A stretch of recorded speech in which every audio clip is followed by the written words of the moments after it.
Former NFL Network, along with American national sports commentator Richard, just gave his insights about what the Cleveland Browns should do with all four starting quarterbacks. You guys know we're getting closer and closer to NFL training camp, going into the NFL season. Feels like yesterday, but we are here. We're going to talk about that in this video, so let's get to it. Every other city I go, from Colorado to the Bayou I go. Y'all know the I go, get a info I know. My people know it's Mad Dog TV, let's go. To every other city I go. From Colorado to the Bayou I go. Y'all know the motto, get a info I know.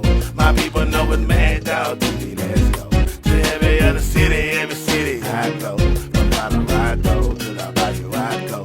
Y'all know the motto, get a info I know. My people know it's Mad Dog TV, let's go. So once again, as I said before, it just feels just like yesterday we was talking about the off season. I can tell you guys one thing: Shedeur Sanders made this off season fly by very fast. Probably because we've been talking about it and keeping up with it all throughout the off season, even starting as long as rookie OTAs. Shedeur Sanders has that opportunity to start week 1, and that schedule is very brutal. But I'm gonna play the video clip and let you guys hear Richard, former NFL Network commentator, give his insights about the quarterback battle. If you start Shedeur in week 1. I think he's going to say the same thing. The minute something goes wrong, why didn't you start Gabriel? Right. Feels like it's kind of lose-lose there for either guy if they start right away. Dude, I mean, just starting a rookie is really risky. I just think it's going to be Flacco there. Outside of being the number 1 pick, you mean, right? Or one of those top draft picks? Or It's just you got to if you're the Browns and if you're Stefanski, start Dylan Gabriel. Hey, he showed us he's got the most. He's shown us what we could see, what we saw on tape. He's confirmed it. It's all good. Right. And he's the one who goes out against the Cincinnati Bengals and doesn't perform well. What are you just gonna pull him? You got to give him starts. You got to give him start time. Yeah. Same thing with Shedeur, right? Yeah, either guy. Because if you start him one or two games and then you pull the rug out, like, what are you then going to go? We're gonna rotate quarterbacks. Now it looks like you don't have a plan. You don't know what you're doing. Correct. Either one, you've got to give the starter a month? Wouldn't you think? Maybe more. Weeks? Yeah, 8 weeks. Yeah. You look at the Cleveland Browns schedule: home for Cincinnati, at Baltimore, home for Green Bay, at Detroit, Minnesota, in London. It's a rough start. At Pittsburgh. It's a rough start. That looks like Flacco territory to me while a kid marinates. Right? Home for Miami, at New England, bye at the Jets. Now that, with all due respect to the teams that I just threw out there, appears to be a softer opportunity for a rookie, certainly with a bye week, to get in there. And then after that, home for Baltimore, at Vegas, home for San Francisco, home for Tennessee, at Chicago. Now you're getting into a spot where that could be if Flacco doesn't perform well, then you can move to that and tell your fan base, this is what we're attempting to do with our rookie. We're kicking tires prior to having, one would think, a higher draft choice. I think Flacco will perform well. I think we've seen what Flacco does in this offense. I think he and Stefanski are kind of lockstep.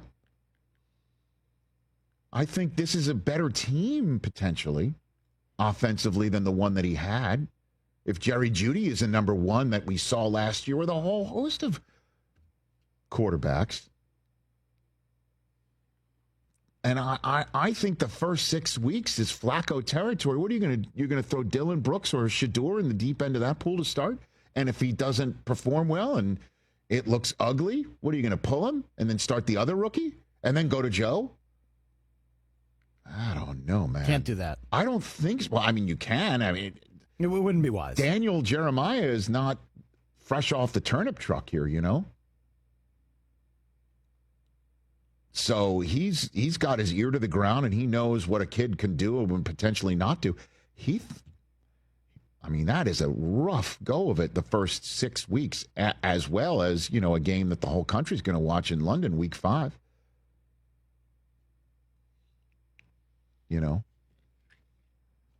So that's why I think Flacco, those first 6 weeks, looks to me is somebody who's the adult in the room who basically said, be an adult, act like an adult, right?